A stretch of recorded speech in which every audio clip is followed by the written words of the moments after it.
The steak had already gone cold. The candles were still burning, but their light felt weaker now, almost tired of waiting with me. My phone rested beside my plate. No new message. No missed call. Only the time, moving one slow minute at a time. I checked the oven again, even though there was nothing left to do. The food had been ready almost an hour ago. Tonight was our 7th wedding anniversary. I smiled to myself that morning while buying fresh flowers. Claire loved white lilies. Even though she always joked they looked too serious for happy moments. I bought them anyway. I stopped by her favorite bakery after work. The small chocolate cake sat perfectly in the center of the table. 7 tiny candles waited beside it. I even found the old playlist from our honeymoon. Everything was ready. Everything except my wife. The front door stayed closed. The silence inside the house became louder than the music. My phone lit up. Hope rushed through me. A work email. Nothing from Claire. I typed another message. Dinner's ready. Drive safely. I can't wait to celebrate with you. I watched the screen. Delivered. Not read. I locked the phone and told myself she was busy. She always was. That excuse had become part of my daily routine. Late meetings. Emergency presentations. Unexpected clients. Last-minute business trips. Every reason sounded believable by itself. Together, they had quietly stolen our marriage. I walked into the living room and noticed our wedding picture hanging above the fireplace. Back then, Claire couldn't stop smiling. Neither could I. She used to run toward me after work. Now I measured our relationship through unread messages. The clock reached 8, then 9. The food was cold enough that I finally turned the oven off. My stomach wasn't hungry anymore. The doorbell never rang. Instead, Daniel called. "You still waiting?" I laughed softly. "Trying to. You know today's her company awards dinner, right?" My smile disappeared. "What? You didn't know?" "No." A long pause settled between us. "I thought she told you." "So did I." Daniel let out a slow breath. "Ethan, don't sit there all night." "I'm fine." "You don't sound fine. I'll call you tomorrow." I ended the call before he could say anything else. Company awards dinner. She never mentioned it. Not once. I opened social media. There it was. Photos uploaded just minutes ago.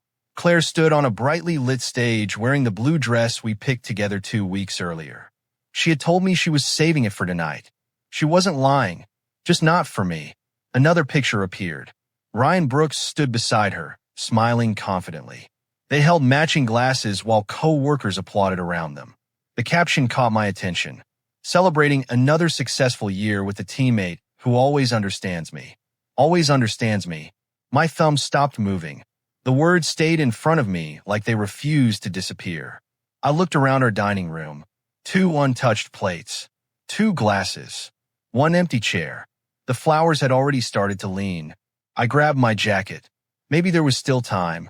Maybe she simply forgot. Maybe I was making this bigger than it really was. I drove across the city with every excuse I had ever made for her. Traffic felt endless. The hotel ballroom glowed through enormous glass windows. Music spilled into the parking lot. People laughed. Servers carried trays filled with sparkling drinks. Everyone looked happy. I wasn't invited. That realization stung more than I expected. Still, I walked inside. No one stopped me. Most people were too busy celebrating. Then I saw her. Claire stood near the center of the room. She looked beautiful. The same smile that had once belonged to me now lit up every conversation around Ryan. He leaned close while showing something on his phone. She laughed. Not the polite laugh she used with strangers. The real one. The one I hadn't heard in months. Someone nearby raised a glass. "Claire, who's this?" She turned. Our eyes met. For a brief second, surprise crossed her face. Then it disappeared behind a practiced smile. "Oh." She walked toward me. "What are you doing here?" "Our anniversary." The words barely left my mouth. Her expression tightened. I completely lost track of the date. I searched her face for guilt, for warmth, for anything that reminded me of home. Instead, she glanced over her shoulder toward Ryan. "You could have texted." "I did." She reached for her phone. The screen stayed dark. "Oh." She frowned. "I haven't checked it all evening."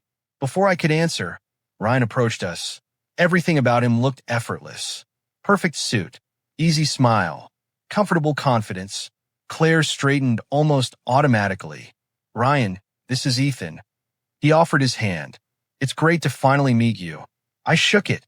His grip was firm. Friendly. Almost too friendly. Claire looked between us. This is Ryan. A coworker joined the conversation. So this is your husband? Claire nodded. Then came the sentence that quietly broke something inside me. Ryan's the one who always understands how crazy work gets. Everyone laughed lightly. Ryan smiled. I forced one myself. Nobody noticed how hard it had become to breathe. Nobody noticed the anniversary flowers still sitting in my car. Nobody asked why I was standing there alone. Claire turned back toward her coworkers. They're announcing another award. I'll only be a minute. She walked away before I answered. I remained exactly where I was. People moved around me. Music continued. Glasses clinked together. The celebration carried on as if I had never existed. After several minutes, I quietly left. Nobody called after me. The drive home felt longer. The cake still waited on the table. The candles had burned themselves out. Wax covered the plates like tiny white tears. I picked up my phone. My anniversary message remained unread. My finger hovered over her contact. Instead of calling, I opened our old conversation. Years of memories filled the screen. Vacation photos, jokes, late-night dreams, plans about children. Messages became shorter over time, then mostly practical. Buy milk. Working late. Don't wait up. I closed the app. The house felt unfamiliar. I walked into the bathroom. Water ran over my hands. My wedding ring caught the light. For years it had reminded me of promises. Tonight it felt heavier than gold. Slowly I slid it off. The pale mark beneath it remained. I placed the ring beside the sink. It rested there without making a sound. That silence hurt more than any argument could have. I stared at my reflection. The man in the mirror looked exhausted. Not because of one forgotten anniversary. Because I had spent years waiting for someone who slowly stopped choosing me. I went to bed alone. Sleep never came. Morning arrived with gray light slipping through the curtains. Coffee brewed in the kitchen while I opened my laptop for work. A folder appeared on the desktop. I frowned. I didn't remember creating it. My hand hesitated before opening it. Inside were downloaded legal documents. The title froze me in place. Petition for dissolution of marriage. Divorce papers. I couldn't remember searching for them. But somehow, some part of me already had. The divorce papers stayed open on my laptop long after the coffee turned cold. I didn't sign them. I didn't delete them either. They sat there like a question I had avoided for years. Claire came home close to noon. Her heels clicked across the floor before she stopped in the kitchen. The flowers are still here. I kept my eyes on the papers in front of me. So is the cake. A long breath escaped her. I know you're upset. Upset. That word almost made me laugh. 7 years of choosing someone else over myself had become upset. She stepped closer. I messed up. You did. I lost track of the date. You lost track of a lot more than that. The room grew quiet again. She rested one hand on the chair across from me. I'll make it up to you. Those words used to fix everything. This time they landed on empty ground. I have work. She frowned. You're leaving already? So are you. Her phone vibrated. The screen lit up with Ryan's name. She glanced at it, then back at me. It's important. I nodded once. I know. She waited as if expecting me to complain. I didn't. The call stopped. A second later it rang again. She picked it up on her way toward the door. I'll be there in 20 minutes. The front door closed behind her. The house became still. I stared at the divorce papers once more. Then I closed the folder. Not because I had changed my mind, because I needed to change myself before I changed my marriage. The next Monday, my manager called me into his office. A large blueprint covered the conference table. He smiled the moment I walked in. Ethan, there's a project in Seattle. I unfolded the plans. A new art center. A dream project. We need someone experienced. My fingers moved across the drawings. How long? At least a year. A year. Far enough to start over. Long enough to discover who I was without waiting by the door every evening. I'll take it. His eyebrows lifted. No negotiation? I've spent enough time standing still. He smiled. I'll start the transfer paperwork. Walking out of the office felt strange. Not lighter, just different. Like the first step after sitting too long. That evening, Daniel invited me to dinner. He studied my face while pouring coffee. You finally stopped making excuses. I think I ran out. He leaned back. I've wanted to tell you something for months. What? You disappeared. I frowned. What do you mean? You stopped calling your friends. You skipped family dinners. You canceled fishing trips. He shook his head slowly. You built your whole life around waiting for Claire. His words hurt because they were true. I thought that's what a good husband does. A good husband loves. Daniel reached across the table. He doesn't erase himself. Neither of us spoke after that. Some truths don't need extra words. 2 days later, everything caught up with me. The office lights blurred together. The blueprint in front of me doubled. A sharp pain spread across my chest. My legs refused to hold me. The floor rushed closer. Then everything disappeared. The hospital room smelled like clean sheets and medicine. A heart monitor beeped beside my bed. The doctor smiled gently. No heart attack. I let out the breath I had been holding. Months of stress. He folded his chart. Your body finally forced you to stop. The door opened. A young woman walked inside carrying a tablet. Physical therapy starts tomorrow. She offered a warm smile. I'm Mia. I nodded. Ethan. I know. She glanced at my chart. You've been carrying too much. I thought this was about my back. It is. She smiled again.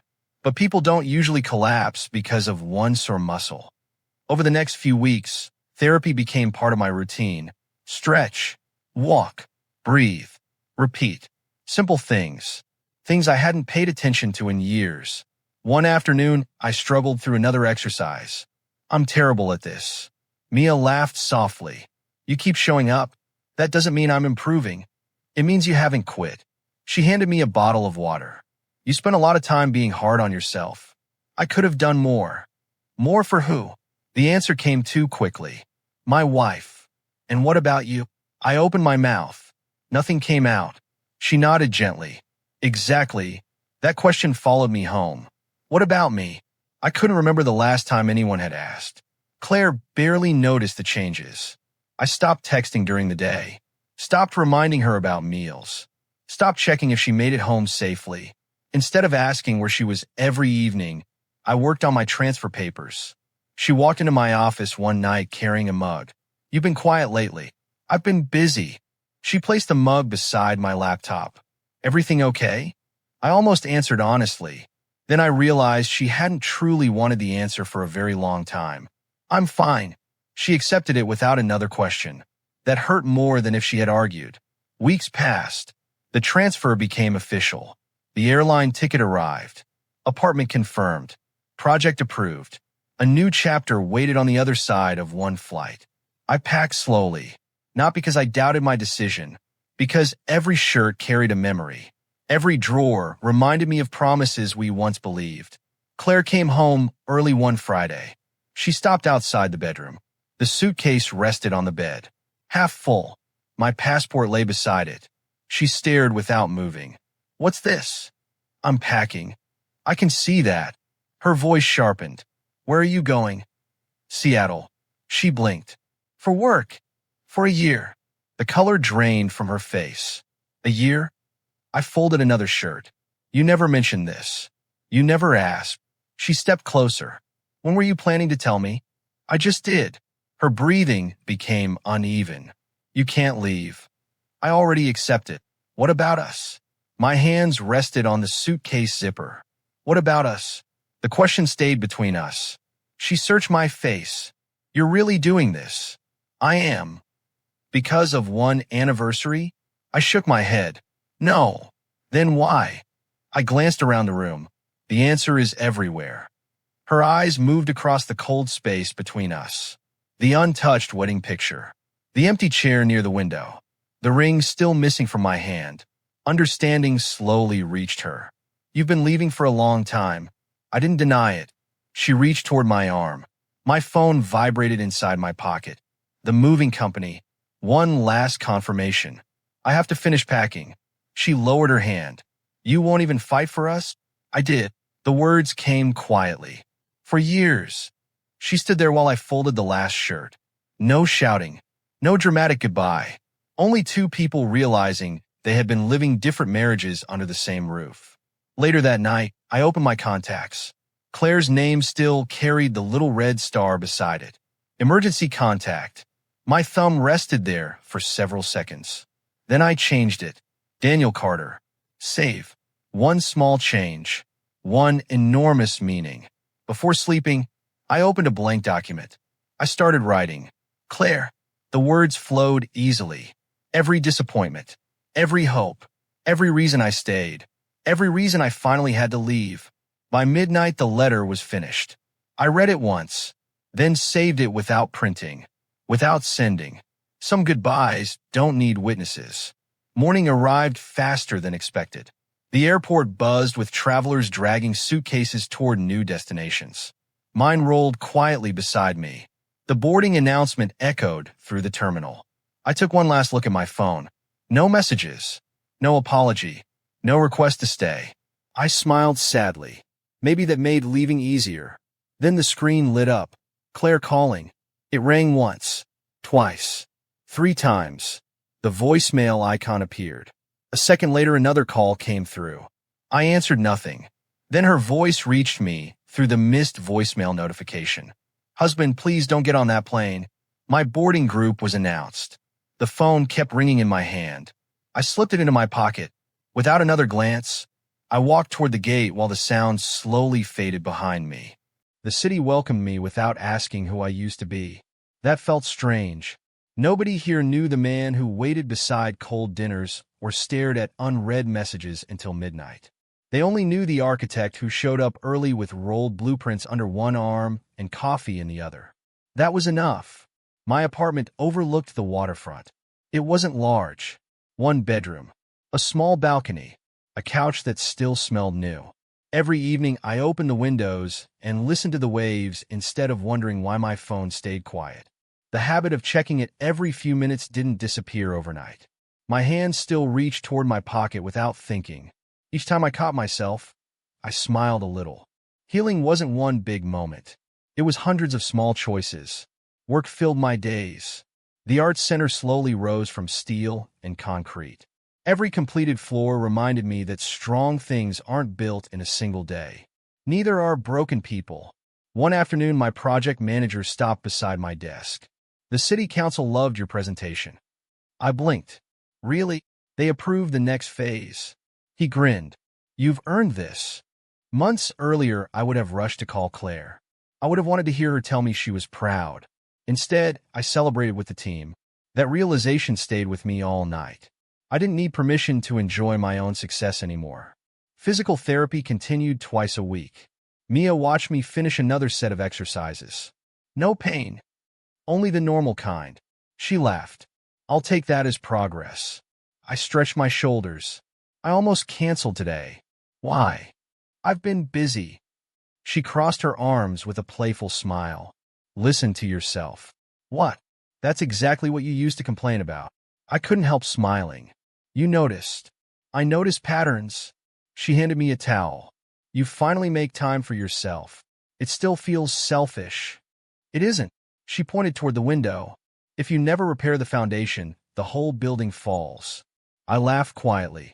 You really found a way to turn architecture into life advice. It worked. She wasn't wrong. Little by little, my mornings changed. I started running before work. Cooking real meals. Reading books instead of waiting beside the phone. The apartment slowly became a home. Not because someone else filled it. Because I finally lived inside it. Daniel called one weekend. Guess who's impossible to reach these days? I'm working. So am I. He chuckled. You sound different. In a good way?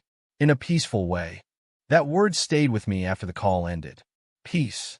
I had spent years confusing peace with silence. Now I understood the difference. Silence can hurt.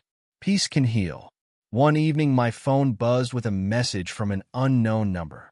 Congratulations on the project. Proud of you. No name. No explanation. Something about the words felt familiar. I didn't answer. The message stayed there until the screen went dark again. Across the country, another life was beginning to crack. I only learned about it weeks later. Daniel called after work. "You heard about Claire?"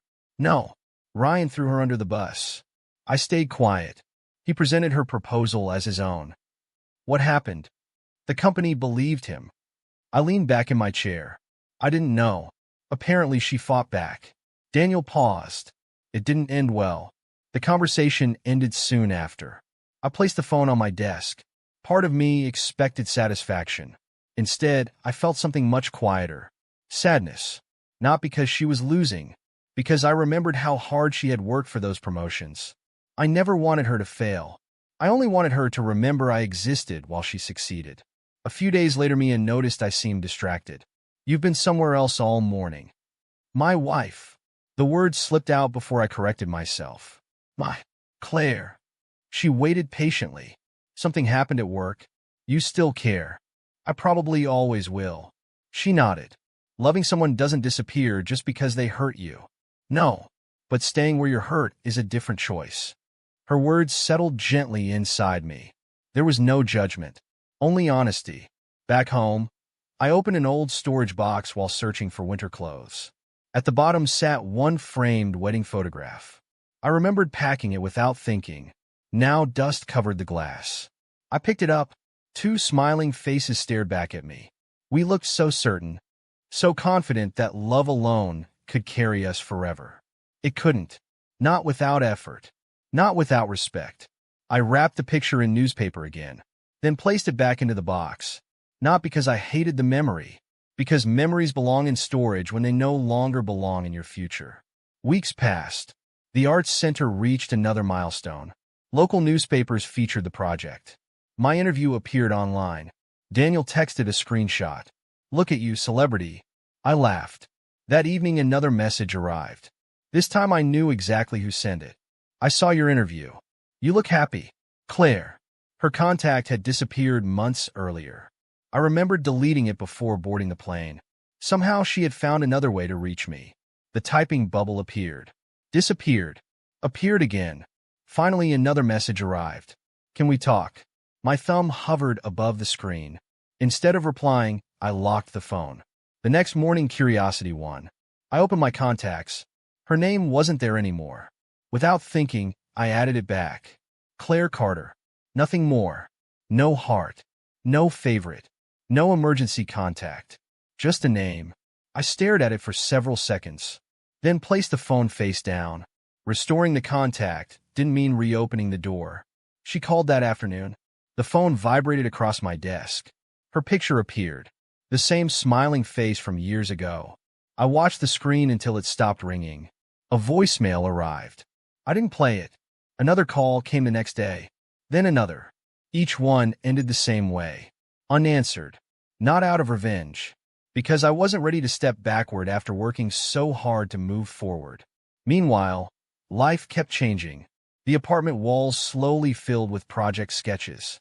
Books replaced old photo frames. Plants appeared on the balcony. The empty space no longer echoed. It finally sounded like home. One rainy evening, Daniel called again. Claire moved out.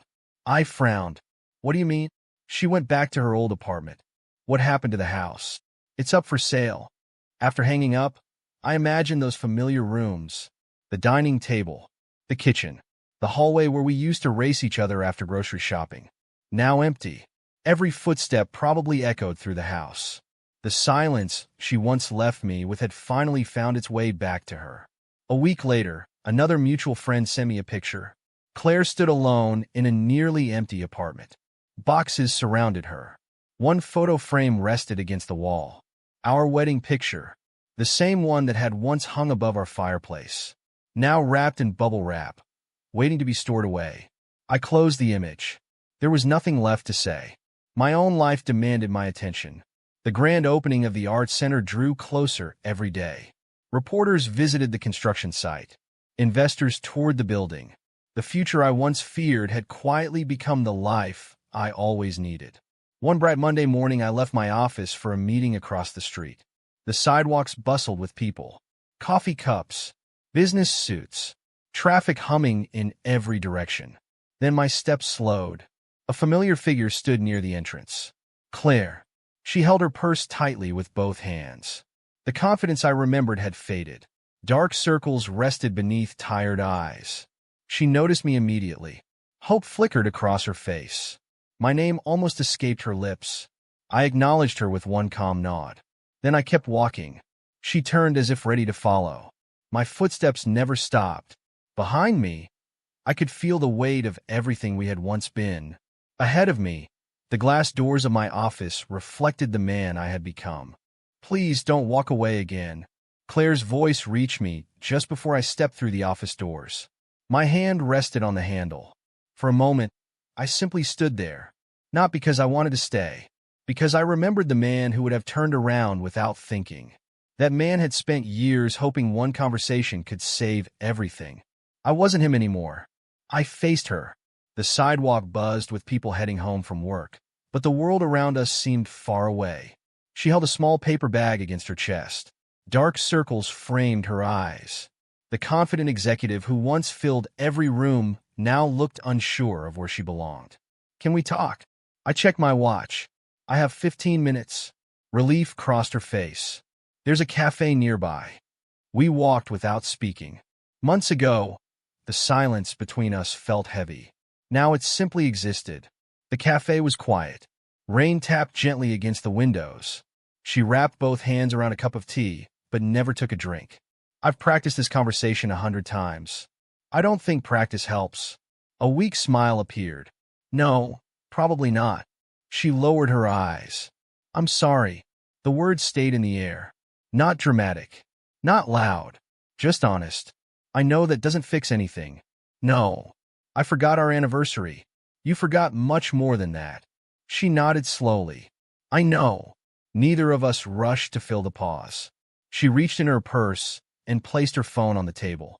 The screen lit up. Old messages. My messages. I've been reading everything. Her thumb scrolled through years of conversations. Drive safely. Another swipe. Don't skip lunch. Another. I'm proud of you. She swallowed hard. I answered almost none of them. I watched the rain instead of the screen. You always answered. I had time. I thought. Her voice faded. I thought you'd always be there. You weren't wrong. Her eyes met mine. I stayed. I waited. I forgave. A deep breath escaped me. But waiting isn't the same as living. Tears gathered, but she blinked them back. I kept telling myself I'd make it up to you after the next promotion. She laughed bitterly. Then there was another promotion. And another. I thought I was building our future. You were building yours. The truth landed quietly. She didn't argue. She couldn't. I need you to know something. I gave a small nod. Ryan. She stopped, searching for the right words. I never had an affair. I know. Her eyebrows lifted. You know, I never thought you cheated. Confusion crossed her face. Then why? Because emotional distance hurts even without betrayal. She closed her eyes. I chose work every time. You chose someone who made you feel important. A tear slipped down her cheek. And I made you feel invisible. I didn't answer. There wasn't anything left to add. She took a shaky breath. Ryan wasn't who I believed he was. I remained quiet. He encouraged me. He praised every idea. He told me I deserved more. Her fingers tightened around the cup. When the company changed leadership, everything changed. He presented my biggest project as his own. I confronted him. She laughed once, without humor. He looked at me like I meant nothing. The words sounded painfully familiar. I finally understood. She brushed away another tear. That's exactly how I treated you. The cafe door opened. A cold breeze slipped inside before closing again. Neither of us moved. I kept waiting for him to apologize. Her smile disappeared. He never did. I know what that feels like. She nodded. So, do I now? When we left the cafe, another familiar face waited outside. Margaret, Claire's mother. She looked older than I remembered. Her warm smile had been replaced by quiet regret. Ethan. I greeted her politely. I won't keep you long. She turned toward her daughter. I told her success mattered more. Claire lowered her head. I kept saying there would always be time for marriage later. Margaret's voice trembled. I was wrong. Nobody spoke. She faced me again. You love my daughter well. I saw it. I just didn't appreciate it. Her eyes became glossy. I helped her believe your love would never run out. A slow breath escaped me. We all make mistakes. I don't expect forgiveness. I know. She nodded once. I only wanted you to hear the truth. After she left, Claire and I stood alone beneath the gray sky. I blamed everyone except myself. She wiped her face. My job, my deadlines, my boss, my mother. She looked directly at me. But every choice belonged to me. That honesty deserved respect. It couldn't repair the damage, but it deserved respect. A week later, Claire came to my apartment. She didn't call first. When I opened the door, she held a large envelope. I brought these. She handed it to me. Inside were the divorce papers, already signed. I couldn't keep pretending this wasn't happening. My eyes moved across her signature. Neat. Steady. Final. You don't have to sign today. I know. She stepped inside only after I moved aside. The apartment felt warm. Books lined the shelves. Blueprints covered the dining table. She slowly looked around. You've built a life here. I'm trying. Her attention stopped on a photograph. Not a wedding picture. A photo of the completed art center at sunrise. She smiled sadly. You always dreamed about designing something people would remember. I finally had room to dream again. Those words hurt her more than anger would have. She nodded. I took that room away. I sat at the table. So why are you really here? She reached in her coat pocket. Something small rested inside her hand. My wedding ring. I found it beside the bathroom sink after you left. She placed it carefully on the table. I carried it with me every day. The gold caught the afternoon light. Months ago, that ring represented hope. Now it represented acceptance. I think it belongs to you. I gently pushed it back toward her. No. She frowned. It's yours. It belonged to a marriage. I folded the divorce papers closed. That marriage ended a long time before either of us admitted it. She stared at the ring. Neither of us touched it again. Another long pause settled between us. Not uncomfortable. Simply honest. You never yelled. She smiled through tired eyes. I almost wish you had. I wanted to. What stopped you? I thought about the answer. Love. She looked surprised. I loved you too much to turn every conversation into another wound. She covered her mouth as tears escaped again. I kept waiting for you to fight harder. I was. My voice stayed calm. You just couldn't see it. She slowly sank into the chair across from me. I thought leaving meant you stopped loving me. No. I looked at the window, where evening light stretched across the floor. Leaving happened because loving you wasn't enough anymore. She closed her eyes. I understand now. I know. The room grew quiet. Not empty. Just finished. I stood and walked toward the hallway. One last thing remained. The final wedding photograph still hung inside a small frame near the bedroom door. I lifted it from the wall. The nail remained behind. A tiny mark, the only sign it had ever been there. I wrapped the picture carefully and placed it inside a storage box. Claire watched every movement. She understood what it meant. Some memories deserve respect. They don't deserve another chance. I returned to the living room. The divorce papers rested on the table. I signed my name. The pen moved steadily. No shaking hands. No hesitation. Just one final signature. Claire gathered the papers. Her fingers brushed against the envelope. She stood near the door without reaching for the handle. I don't deserve another chance. No. But she searched my face one last time. I hoped maybe someday. I smiled gently. I truly hope you find happiness. You deserve peace too. I think I'm finally finding it. A tear rolled down her cheek. She nodded slowly. Then, almost in a whisper, the words escaped before she could stop them. Please call me your wife one last time. My hand rested on the doorknob. I met her eyes with gratitude for everything we had once shared. Then I quietly opened the door. She walked into the hallway. Without another word, I softly closed it behind her. Sunrise poured across the glass walls of the art center, turning the building into a mirror of gold. I stood alone outside the entrance before the crowd arrived. Months earlier, this place had been nothing more than lines on paper. Now children would learn here. Families would gather here. Artists would create memories here. I rested one hand against the smooth stone wall. For years I had spent my energy trying to save a relationship that slowly slipped away. The same effort placed into my own life had built something that would outlive me. My phone vibrated. Daniel. So, national award. A laugh escaped me. You sound more excited than I am. Someone has to be. You earned it. He paused for a moment. I'm proud of you. Those words landed differently now. Once, I would have wished they had come from Claire. Today they were enough. Thanks. And one more thing. What? Don't spend today looking backward. I won't. The ceremony began an hour later. The auditorium filled with architects, reporters, city officials, and guests from across the country. Large photographs of the completed art center appeared on a giant screen.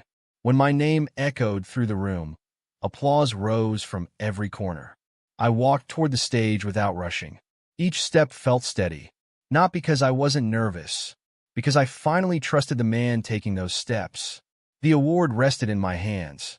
Cold metal, solid weight, years of work reduced to one simple object. The host smiled.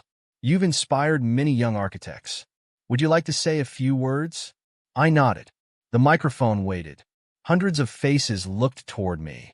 I thought about long nights at the office, about hospital rooms, about cold dinners, about unread messages. Then I smiled. This building taught me something. The room grew quiet. A strong foundation matters more than beautiful walls. A few people nodded. The same is true for life. If we ignore the foundation long enough, everything above it begins to crack. I took a slow breath. I'm grateful for every person who helped me rebuild mine. Applause filled the room again. Nothing more needed to be said. After the ceremony ended, people stopped me one after another. Photographs, handshakes, congratulations, questions about future projects. The attention felt strange, not because I wanted more, because I no longer needed it. Eventually, the crowd began to thin. I stepped into the hallway carrying the award under one arm. Someone stood near the exit. Claire. She wore a simple navy dress. No expensive jewelry. No confident smile meant for business meetings. Just quiet eyes carrying months of reflection. She waited until everyone else walked past. I almost didn't come. I'm glad you did. She glanced toward the award. You deserve it. Thank you. Another pause settled between us. Not uncomfortable. Simply honest. I watched your speech. A faint smile touched her face. You weren't talking only about buildings. No. I figured that. She folded her hands together. I used to think success meant being noticed. Her eyes wandered toward the glass windows where the morning light reflected across the floor. Now I know it also means knowing who you are when nobody is watching. I could hear the sincerity in every word. Life had taught her lessons I could never have explained. I've changed. I can see that. I volunteer now. The statement surprised me. At a community center. She smiled softly. I finally have evenings free. No bitterness lived inside those words. Only acceptance. I visit Mom every weekend. She talks about you. I know. Margaret had called a few times over the past months.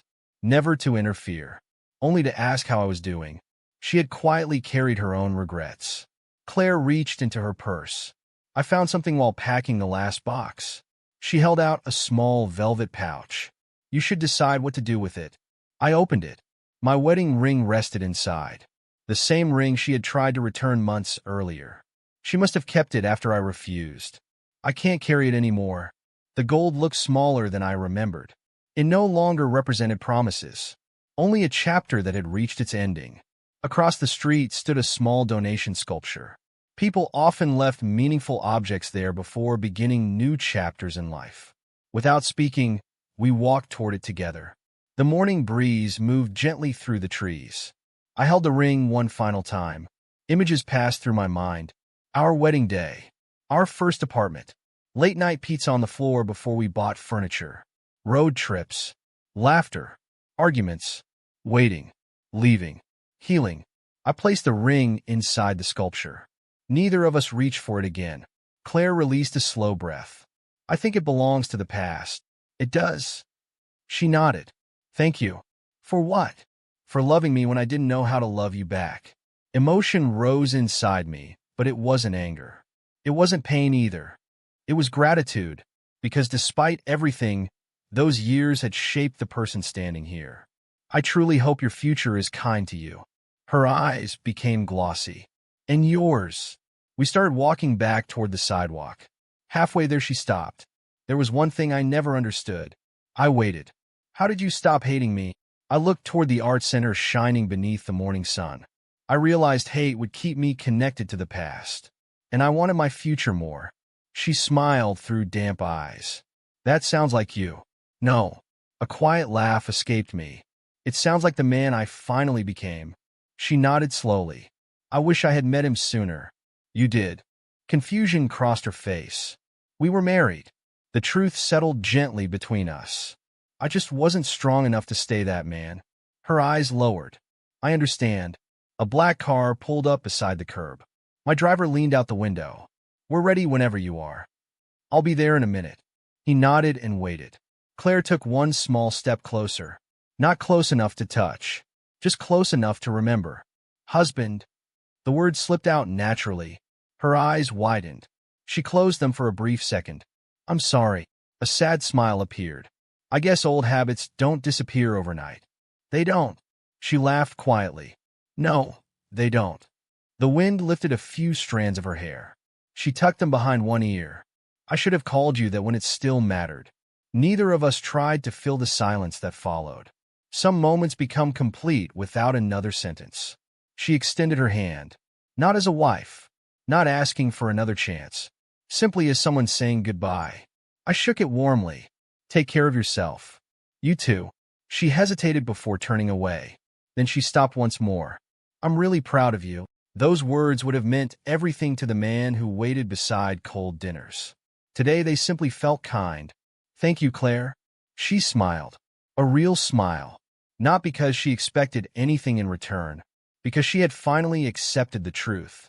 She walked toward the opposite side of the street. Her pace was slow at first, then steadier.